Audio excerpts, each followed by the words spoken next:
Welcome to Naked Spoon, and today we are in Tel Aviv, the land of summer, and I'm standing with a friend of mine, Galia, and she's a nutritionist, and I feel like every time when we meet for a quick talk, I always ended up asking her 1 million questions about food, healthy lifestyle. So I decided to ask Galia to make me a perfect healthy breakfast, because what I've heard, correct me if I'm wrong, that breakfast is the most important meal throughout the day. So how it's supposed to look like in terms of nutrition and all healthy factors. Right. Okay, so if we're talking about breakfast, yes, breakfast is a really important meal because it's the start of our day, it starts our metabolism, Right. and it really sets the pace for how our day is going to be in terms of our energy level, in terms of our hunger. So that's why eating breakfast is important. But then in terms of how your breakfast should look, what sort of ingredients it should include, it's quite similar to all the rest of the foods that all the rest of the meals that you're gonna eat within a day. So my belief is really that when we build a meal, you should make sure to include all three of our macronutrients, the main nutrients that are in our foods, which is protein, carbs, and fats.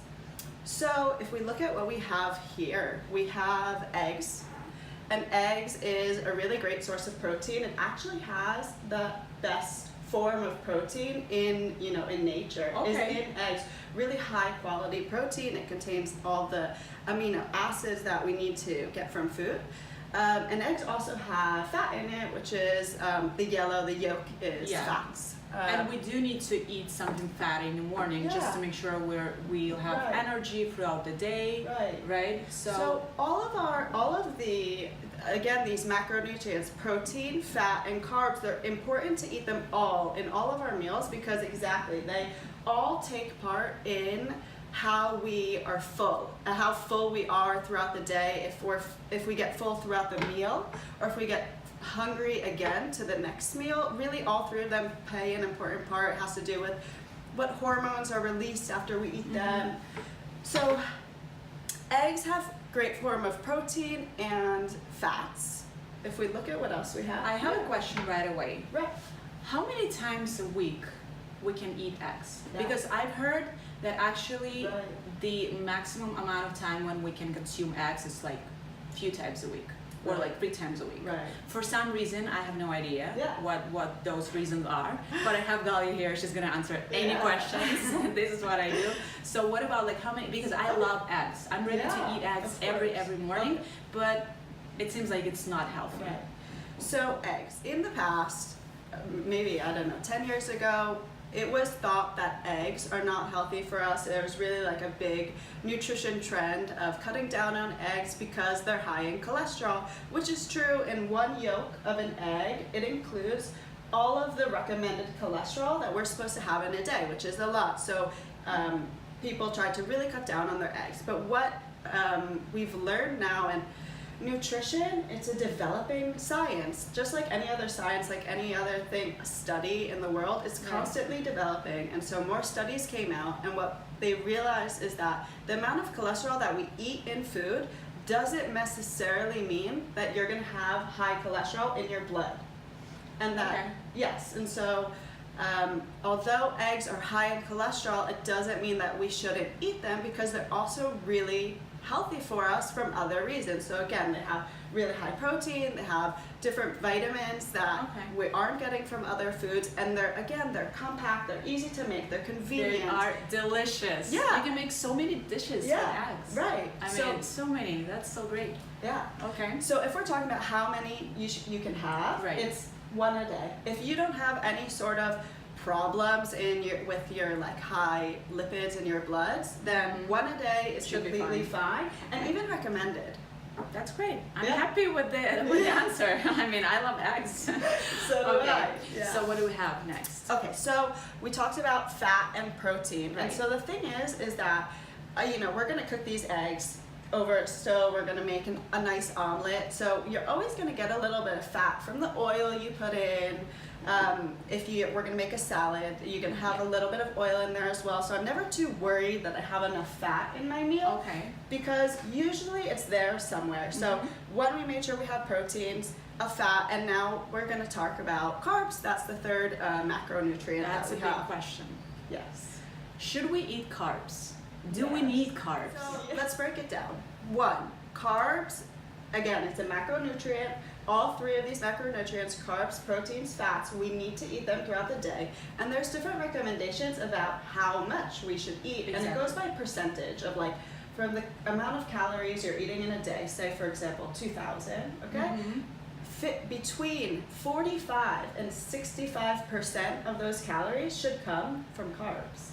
It's actually the macronutrient that we need to eat the most of. Really? Yeah. 65%. Yeah, That's a up lot. to 65%, between 45 and It's 65%. Yeah. Okay. And so the reason is that our body works on essentially what carbs are, like little molecules of Exactly. sugars Yeah. put together, and when they break down into our body, it's glucose. And glucose, our body runs on glucose, our brain runs on glucose, our Exactly. muscles run on glucose. So we need to be constantly eating carbs, not constantly, but we need to be giving our body carbs in order to have energy to do our daily life. So if we're talking about how much, and you know, you said you love bread, so one thing that I want to say when it comes to carbs is that not all carbs are made equal. There are carbs that are better for you, and are Okay. carbs that are worse for you. And so a piece of bread that's, you know, a whole wheat piece of bread, whole grain, it has fibers in it, has seeds in it. So it's healthy. It's not that bad. You know, whole rice, quinoa, you know, any type of whole grain, they're really good for you. They have tons of vitamins and minerals. They have a little bit of protein. They give us these carbs that we need.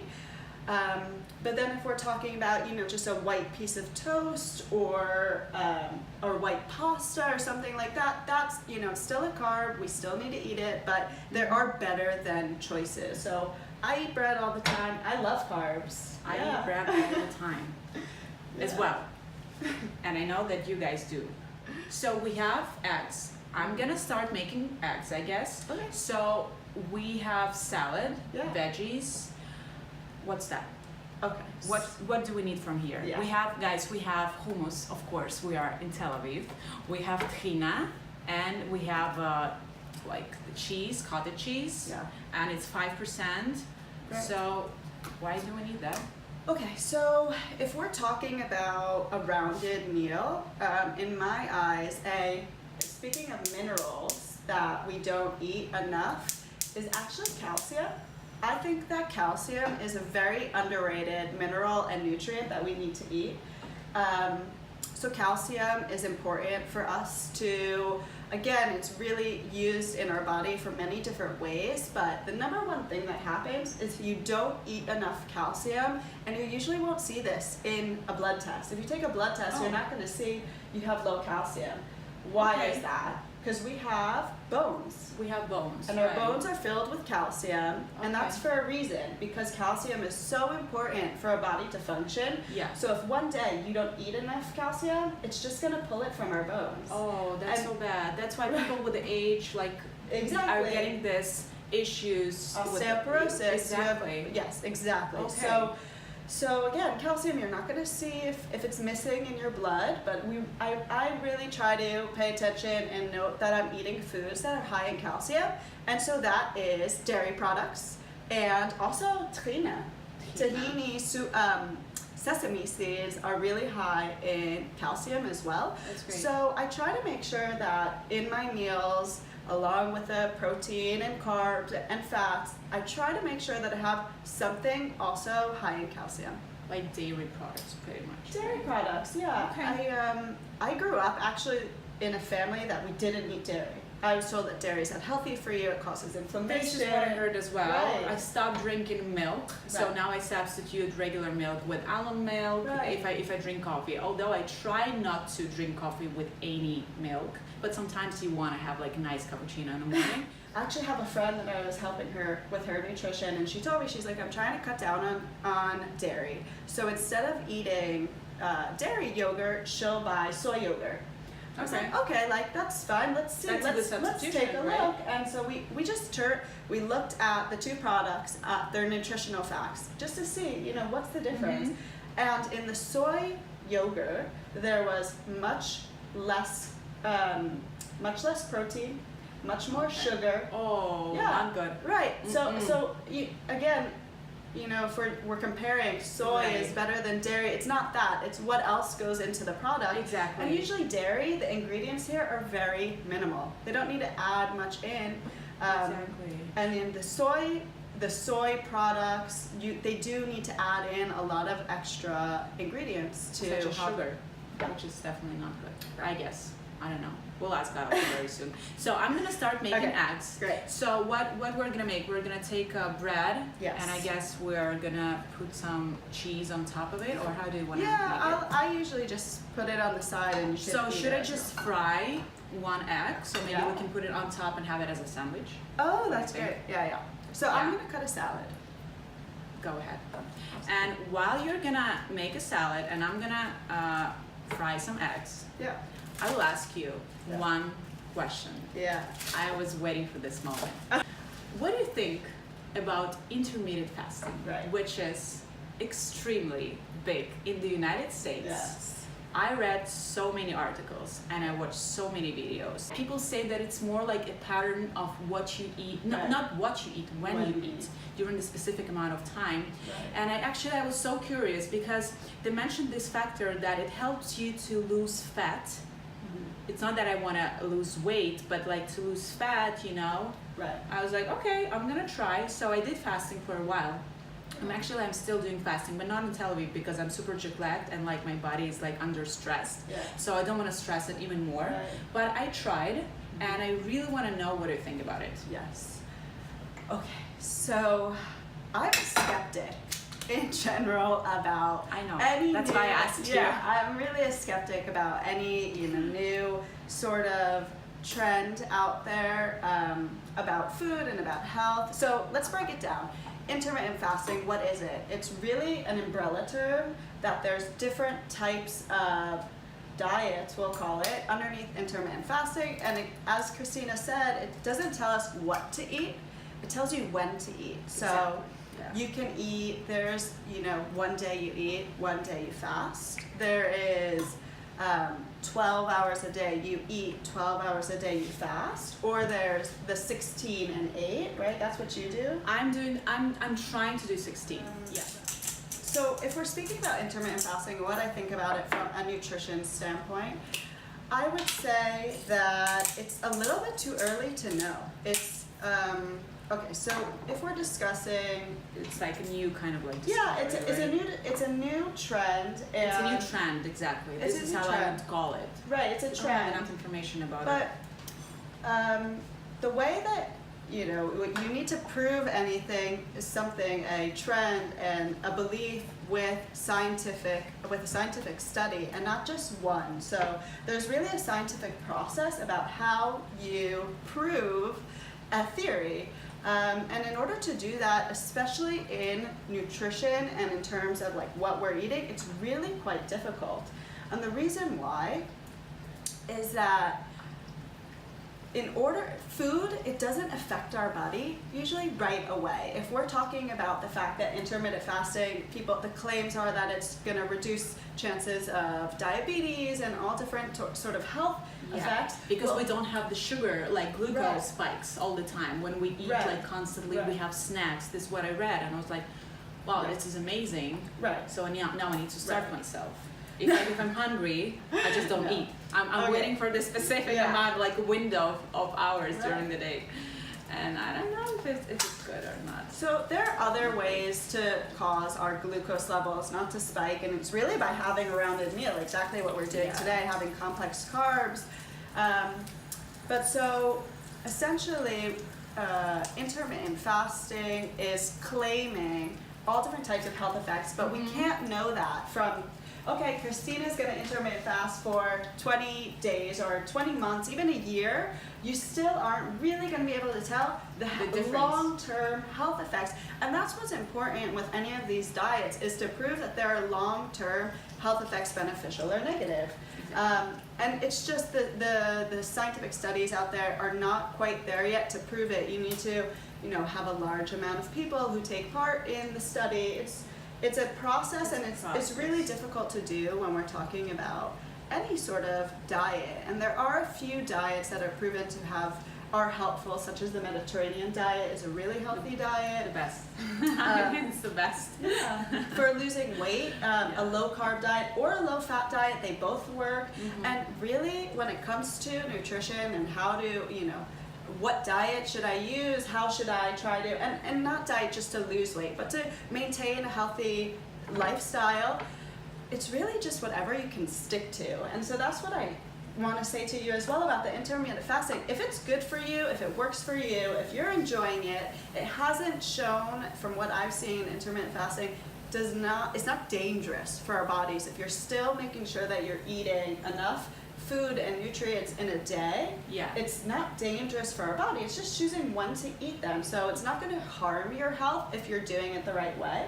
But again, all of us need to make our decisions for ourselves. Whatever, if it works for you, go for it. I don't see a reason So why the not. only difference that I noticed, I can say that I lost some fat or something, Okay. but I became definitely more energetic in the Really? morning.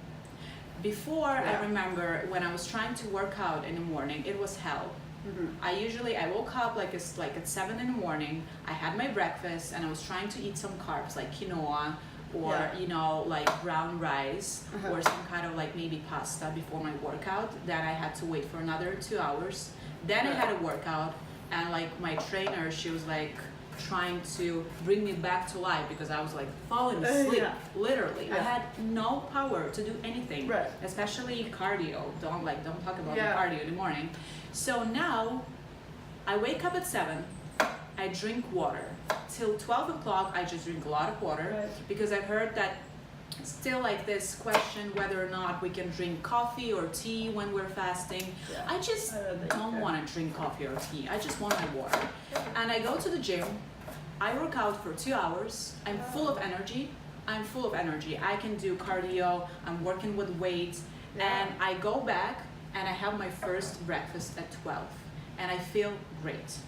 This is something that I noticed. At least this is how it works for me. I don't know if any of you guys tried this intermittent fasting. If you did, please let us know and comment below the video. I'm super excited. I want to kind of like get more information, you know, like if someone did that and if it's true or not, or it's something like works for me. But yeah, this is what I noticed. Yeah, I think it could be, again, it could be that it's just how you work and how your body works. Maybe. Something I would say about prior to a workout, often what's recommended is to have a simple carb, so like a piece of fruit or a date or something that's going to break down easily in your body. So this is what I did was kind of like the opposite because I had a very, I had pasta at 9 o'clock in the morning. Or quinoa. Quinoa. It's a heavy meal, and so that could have been what's sort of weighing you down during your workout. Maybe. So maybe I just did something wrong. But anyway, again, we'll if it works for you, I think that's really what nutrition is about. For me, is finding all of us understanding how our bodies work, what works for us, what foods do I like to eat, when do I like to eat, and just finding a way to include it into our daily lives and try to stick to it. It's all about, like I said about the dieting. Diets will work, Mediterranean diet or a low fat diet or a low carb diet, and there's obviously specifics to how you go about doing those sort of diets, but it will work for those who stick to it, for those who are able to day after day eat in a certain way, and nothing's gonna work for us if we don't put in that hard work. Do you like onion in your salad? Yeah, we can add some. Oh, what about avocado? Avocado. I mean, is there any limit? Because I can eat avocado pretty much same as eggs all day long, non-stop. Right. And here is my actually problem. I don't know if you guys have the same issue. When I start eating something and it's delicious and it's good, I don't know when I should stop. Okay. Because some people say that we need to make sure that we're still a little bit hungry. I mean, not hungry, but we're not like full, extremely full after the meal. And I just don't know. Right. How does it work? Okay, so in my nutrition studies, they taught us something, a really, really, really simple way of when you should start to eat and when you should finish to eat. So if we're gonna take hunger on a scale of 1 to 10, 1 is you're starving, and 10 is you're so full that you're just like, again, you can't move, you want to go to sleep, you can't This think. is me in the majority of time. So when are you supposed to start a meal? When are you supposed to eat? When you're at a 3. 3, okay. 5 is the middle, you're not hungry, you're not full, okay? 10 is full, really, really full. 1 is starving, okay? So you want to start eating at a 3.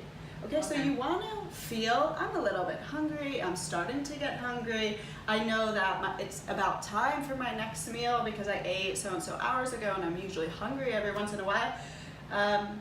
So you never want to get to a meal when you're absolutely starving, because that is when we don't pay attention to what we're eating, how much we're eating, how quick we're eating, you're not thinking, and we tend to overeat.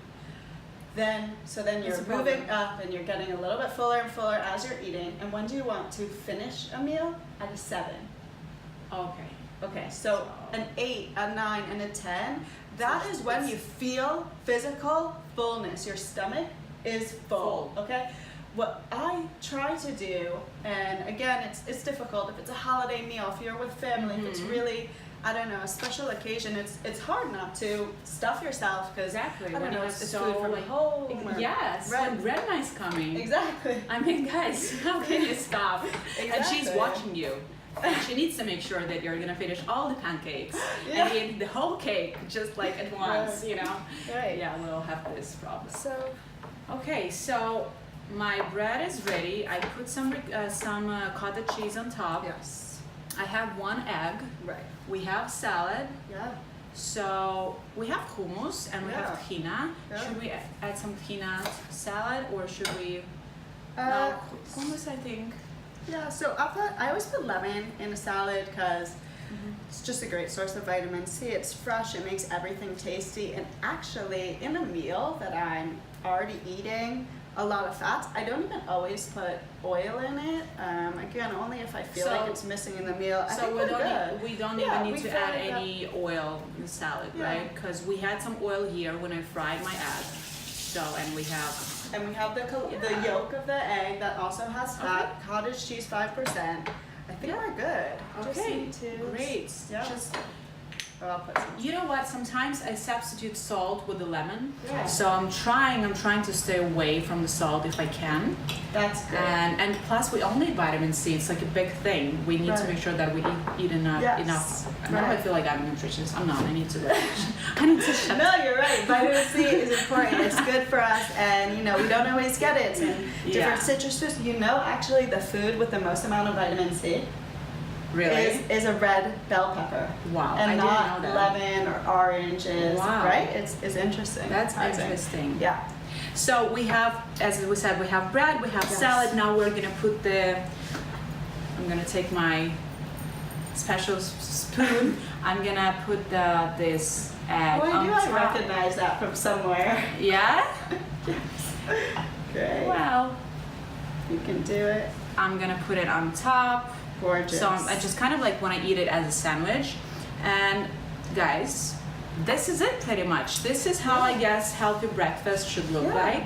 And it's filling and it's not too much. And you know what? It's simple. When Christina asked me, what should we make? I told her, let's just go with something simple. I wanted to show people that you don't need to make you don't have to be like a chef, you know? And easy. Use all different sort of unique or special ingredients. No, an egg, a nice whole grain piece of bread, and a salad is a beautiful, healthy meal. That's all you need. That's great. So, and I'm gonna ask you last question, and I left this question as a dessert.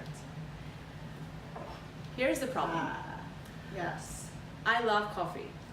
And when I drink my coffee after my first meal, I kind of like can't imagine of drinking my coffee without having something sweet.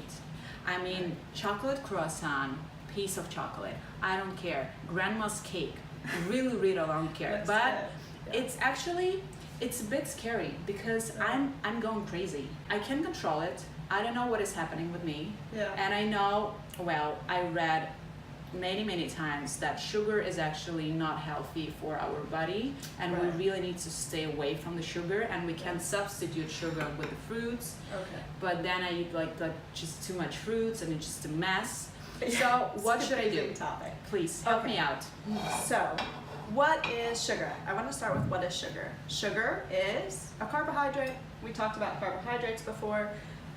It's just a simple carbohydrate, meaning that it doesn't take our body a long time to break it down. And it also doesn't really include much nutrients for us. It doesn't include, it doesn't have fibers, it doesn't have minerals and vitamins that we do get from other types of carbs.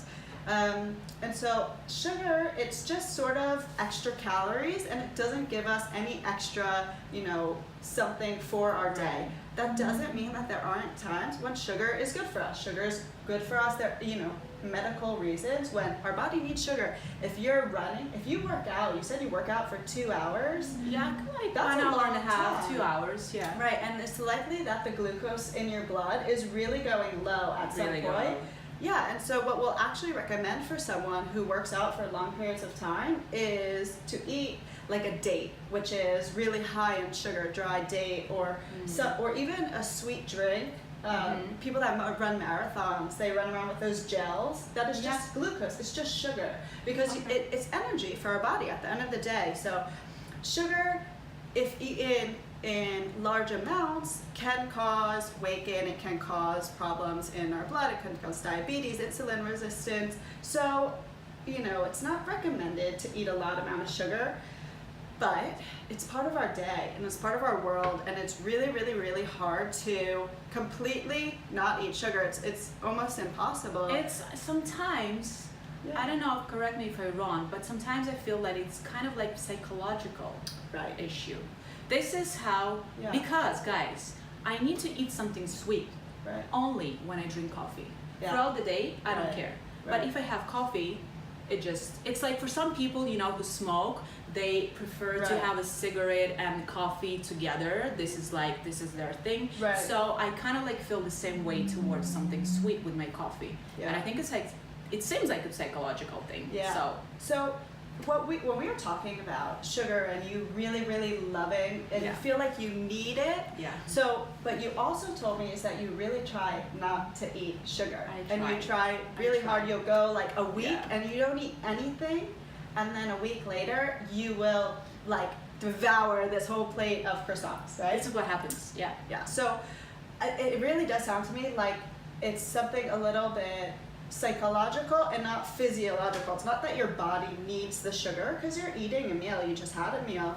It's that your mind wants it, and it's something that's so important in nutrition and that we really need to take into account while you're eating is to give yourself a break. If you want to eat a croissant, if you want to eat a piece of chocolate, it's completely fine. It's not the end of the world. It's not going to mean that you're going to get diseases and diabetes and gain weight. It's all about just balance. So if one day if for a full week you don't eat it, and then a week after you're going to binge on chocolate, I'd rather you eat a piece of chocolate once a day and just give your body what it needs and what it desires. Because if not, in our mind, with anything in life, the more you hold back, but you want it, you're just gonna want it more. Now I'm gonna get all 3 croissants with my coffee after I finish my breakfast. Galia, thank you so much for coming, and thank you for making this gorgeous and healthy breakfast. So guys, if you have any questions, you can comment below. I'm gonna leave the link of Galia's Instagram profile.